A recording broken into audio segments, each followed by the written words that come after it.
பைத்தானில் functions எப்படி use பண்ணலாங்கிறத பார்க்கலாம். So Python நீங்கள் ஃபங்க்ஷன்ஸ் க்ரியேட் பண்ணணுன்னா நீங்கள் யூஸ் பண்ண வேண்டிய கீவேர்டு வந்து பார்த்தீங்கன்னா டெஃப். ஸோ அது டெஃபனிஷன், சரியா, டெஃப். ஸோ அதை ஃபாலோடு பை வர நேம் பார்த்தீங்கன்னா ஃபங்க்ஷனோட நேமு.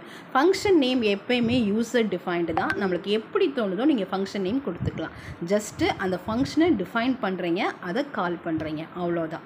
அதே மாதிரி ஃபங்க்ஷனில் வித் பேராமீட்டர் வித்தவுட் பேராமீட்டர் 2 இருக்குது. இப்போ இந்த ஃபங்க்ஷன் எடுத்துக்கிட்டிங்கன்னா 2 பேராமீட்டர் பாஸ் பண்ணியிருக்கேன், A, B.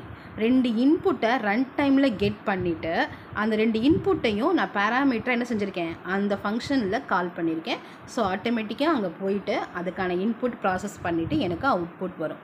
ஸோ இந்த மாதிரியும் பண்ணால் ரிட்டர்ன் ஸ்டேட்மெண்ட் யூஸ் பண்ணியுமே நீங்கள் ஃபங்க்ஷன்ஸை பண்ணலாம், சரியா.